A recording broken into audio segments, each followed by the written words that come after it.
Super morning at Kothangaon. वो बच्चे वहाँ पे बैठे हुए हैं, 3 बच्चे नज़र आ रहे हैं।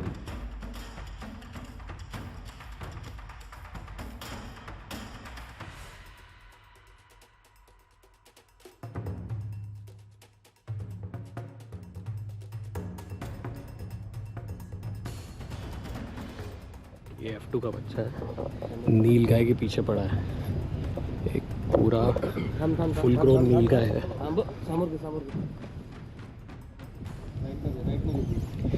देखते हो नील गाय को मार पाएगा कि नहीं मार पाएगा। दोस्तों, माय जंगल जंक्शन पर हमारी हमेशा ये कोशिश रहती है कि हमारे हज़ारों व्यूअर्स के लिए हम हर बार कुछ नया और अलग कंटेंट लेकर आए।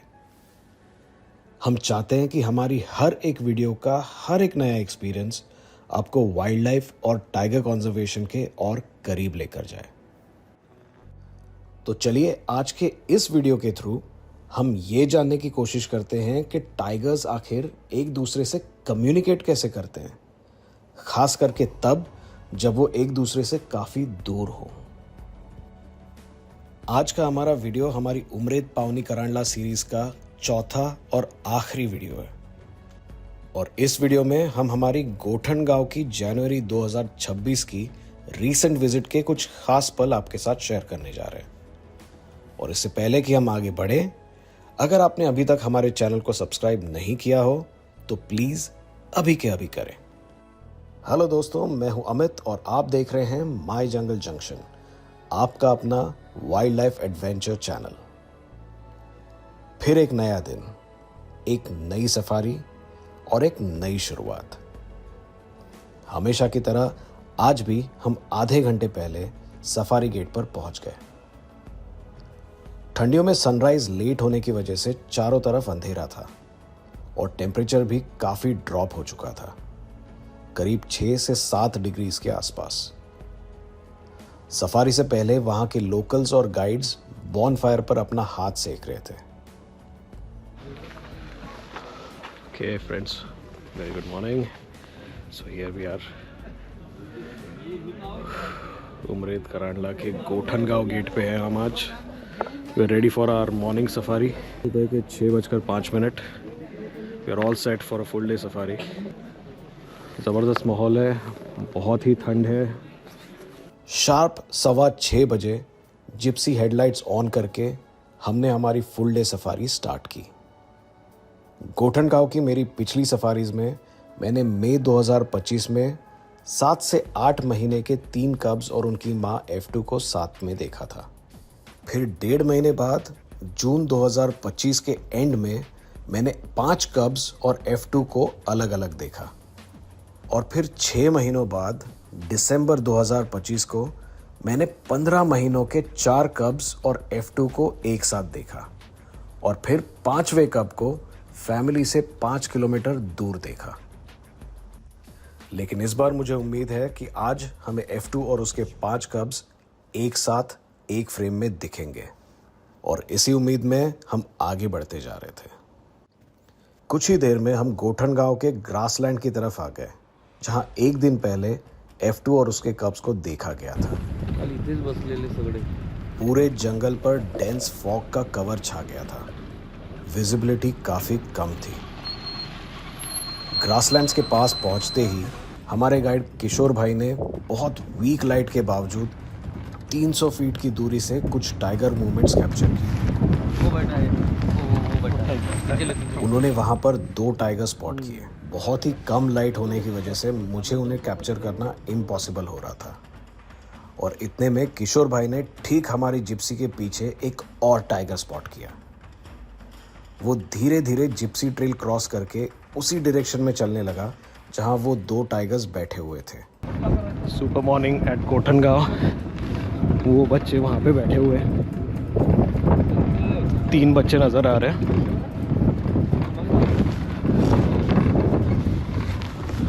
What a great morning. थोड़ी सी लाइट इंप्रूव होते ही हमने उन्हें पहचान लिया। वो तीनों F2 के ही कब्स थे और उनमें से एक फीमेल थी और 2 मेल थे। बस एक ही महीने में वो साइज में और भी बड़े दिखाई दे रहे थे। कब्स और सब अडल्ट टाइगर्स की बॉडी लैंग्वेज और उनकी मूवमेंट स्टडी करना मेरे लिए सफारी का सबसे सेटिस्फाइंग एक्सपीरियंस होता है। इसलिए मैंने उनकी हर मूवमेंट कैप्चर करना स्टार्ट किया। उन तीनों में बहुत ही स्ट्रॉन्ग बॉन्डिंग नजर आ रही थी।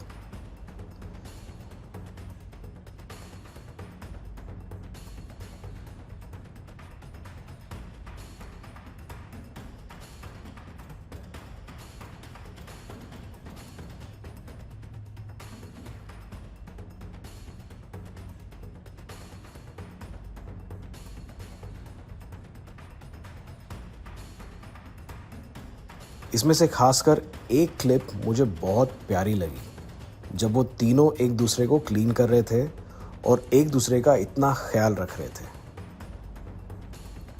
इनकी बचपन की ऐसी बॉन्डिंग देखकर कौन कहेगा कि ये बड़े होकर टेरिटोरियल डोमिनेंस के लिए एक दूसरे पर अटैक भी कर सकते हैं।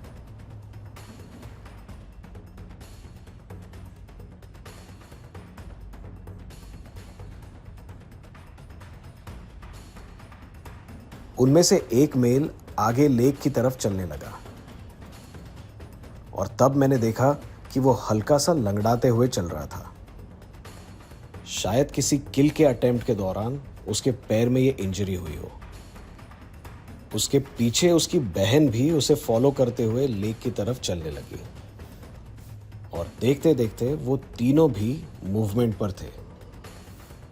वो कभी चलते तो कभी रुकते, कभी खेलते और फिर से चलने लगते। उस वक्त वहां पर करीब 15 जिप्सीज मौजूद थी और हर एक वाइल्ड लाइफ लवर बहुत ही पेशेंस और डिसिप्लिन के साथ उन कब्स की मूवमेंट को एंजॉय कर रहा था। कुछ ही देर में वो तीनों चलते चलते सडनली रुक गए और ग्रास कवर में बैठकर एक ही डायरेक्शन में देखते रहे। मुझे लगा कि शायद उन्हें काफी दूर डियर या वाइल्ड बोर दिखा होगा, लेकिन शिकार का कोई चांस ना होने की वजह से वो तीनों फिर से रिलैक्स हो गए और आगे चलते रहे। और फिर मैंने उनमें से एक सब अडल्ट बच्चे को सेंट स्प्रे करते हुए देखा और तब मुझे हिंट मिला कि शायद ये अपने बाकी दो भाई बहन और अपनी माँ F2 के लिए सेंट मार्किंग करते हुए जा रहा था, ताकि वो जब भी एक दूसरे को मिलना चाहे वो अपनी सेंट से एक दूसरे को फॉलो करें और लोकेट करें। और फिर से कुछ ही देर में मैंने एक और बच्चे को सेंट मार्किंग करते हुए देखा एंड कुछ ही देर में वो एक एक करके लेक के एज से चलते हुए ग्रास कवर के पीछे चले गए। हमने आगे जाकर अपनी जिप्सीज ऐसी लोकेशन पर रुकानी स्टार्ट कर दी जहां उन तीनों कब्स के बाहर आने के चांसेस थे। और तभी गुजरती हुई जिप्सी से हमें यह पता चला कि चौथा कब उसी जगह पर स्पॉट किया गया है जहां तीनों कब्स हमें सुबह मिले थे और हम फिर से उसी लोकेशन की तरफ बढ़ने लगे।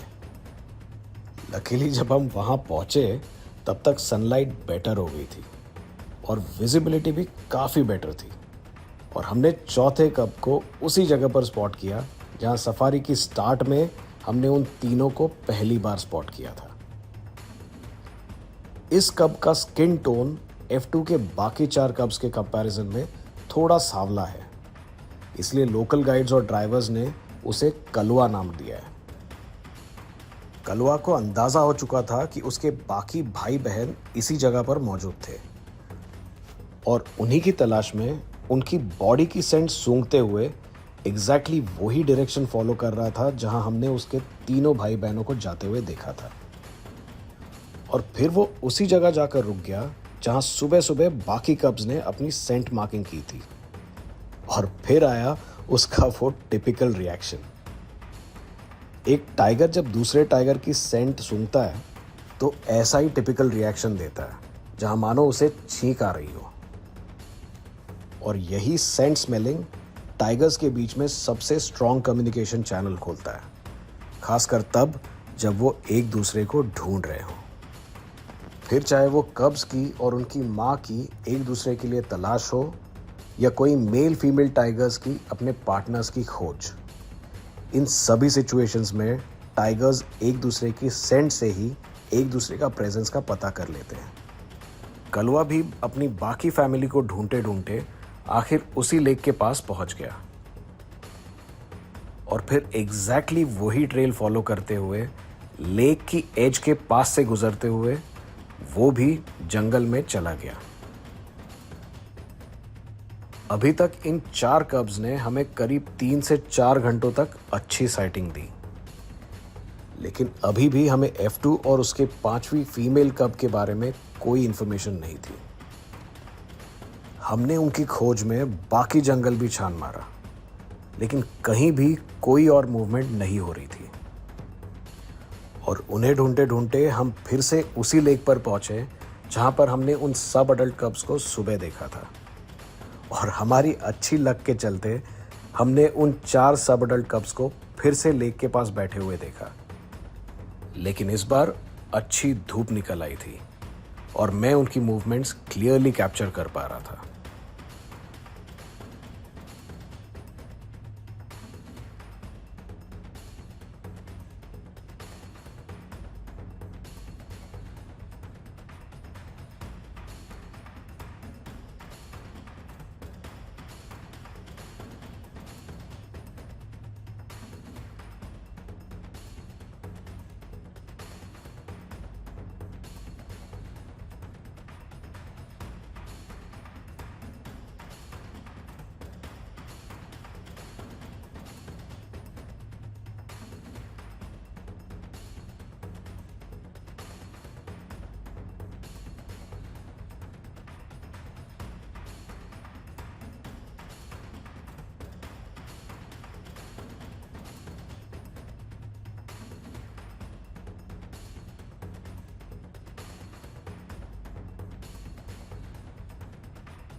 उनमें से एक बाकी तीनों कब्स की तरफ चलने लगा और अपनी वॉक के दौरान वो तीनों के पास से गुजरते हुए एक रॉकी एरिया में ग्रास कवर के पीछे जाकर बैठ गया।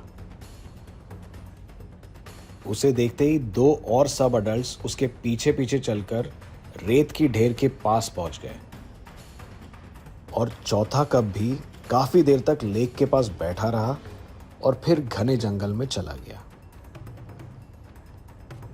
हमारी फुल डे सफारी का आधे से ज्यादा वक्त खत्म हो चुका था और तब मैंने सोचा कि क्यों ना हमारी आज की टीम को इंट्रोड्यूस किया जाए और इस पार्क के बारे में और यहाँ की टाइगर फैमिली ट्री को ठीक से समझा जाए। तो आज हमारे साथ ऑफ कोर्स चंदू भाई है ही। चंदू भाई ने यहाँ पे हमें बुकिंग और सारा स्टे और सब कुछ चंदू भाई ने अरेंज किया है। एंड साथ में यार किशोर भाई।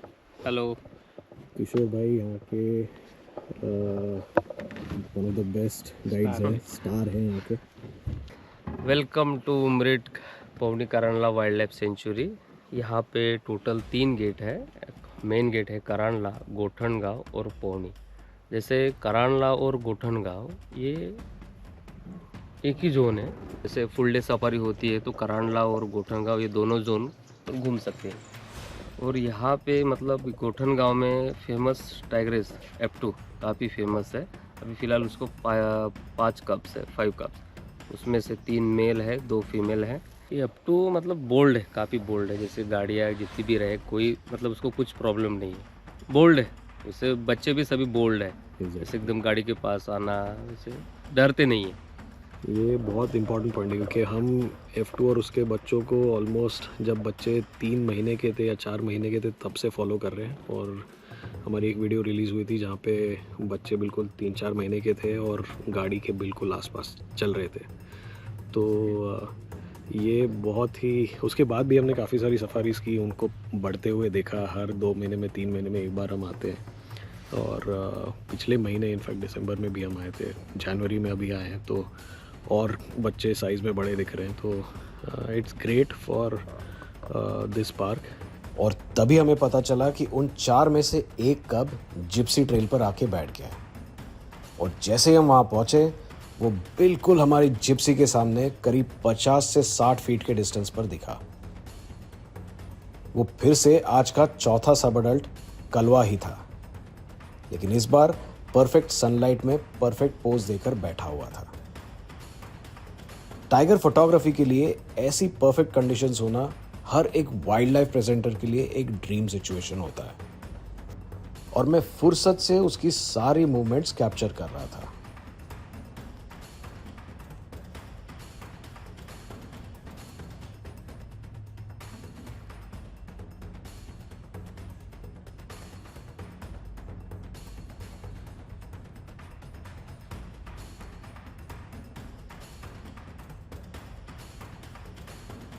कुछ ही देर में वो उठा और उसने डेंस झाड़ियों के अंदर कोई एनिमल मूवमेंट देखी, और तभी किशोर भाई ने बताया कि वहां नील गाय के प्रेजेंस के वजह से कलवा अलर्ट हो गया था, और फिर उसी नील गाय का पीछा करते हुए वो हमारे आगे आगे चलने लगा।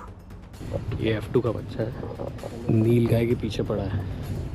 एक पूरा फुल ग्रोन नील गाय है।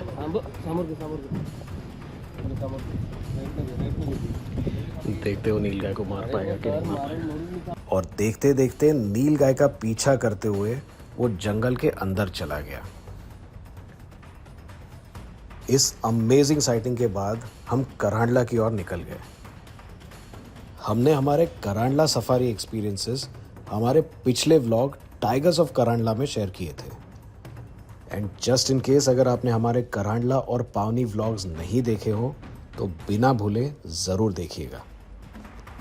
करांडला की साइटिंग खत्म करके हम फिर से गोठनगांव जोन में आ गए थे, और इस बार ब्यूटीफुल सनसेट लाइट के बीच 5th सब अडल्ट फीमेल कब आखिर हमारे सामने आ ही गई। वो हमें एग्जैक्टली उसी ग्रासलैंड लोकेशन पर मिली जहां बाकी 4 कब्स हमें सुबह से दिखे जा रहे थे।